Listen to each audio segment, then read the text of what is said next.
تفضلوا. إذن إضافة مادة من فريق الأصالة والمعاصرة 4 مكرر. شكرا سيد الرئيس. هذه المادة كتعلق بالإصلاح اللي كنا تكلمنا فيه السنة الماضية واللي عاود جبناه هذه السنة هذه، اللي كيتعلق بمجال النقل الحضري. وكنا لاحظنا أنه الصندوق الخصوصي لو كونت سبيسيال لو تريزور، يعني اللي هو ان كونت دافيكتاسيون سبيسيال اللي معد من أجل تمويل السياسات اللي كتعلق بالنقل الحضري، كان فيه إشكالين.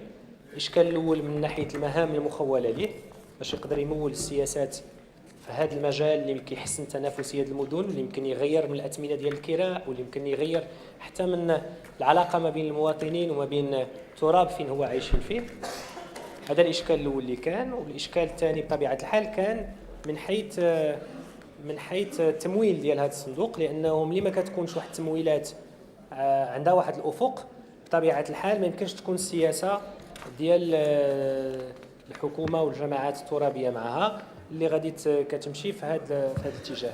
وكنا طالبناكم في هذا التعديل اللي عاودناه أنكم تخصصوا واحد الجزء من بعض الرسوم أنه يمشي مباشرة لهذا الصندوق. وهنا كنتكلموا على الرسم اللي كيتعلق لي زاسيورونس. وكنا قلنا انه 20% من 87% اللي كتبقى من الرسم ديال لي زاسيورونس يمشي مباشره لهذا الصندوق باش تكون عنده واحد التمويل عنده مدى استراتيجي. شكرا.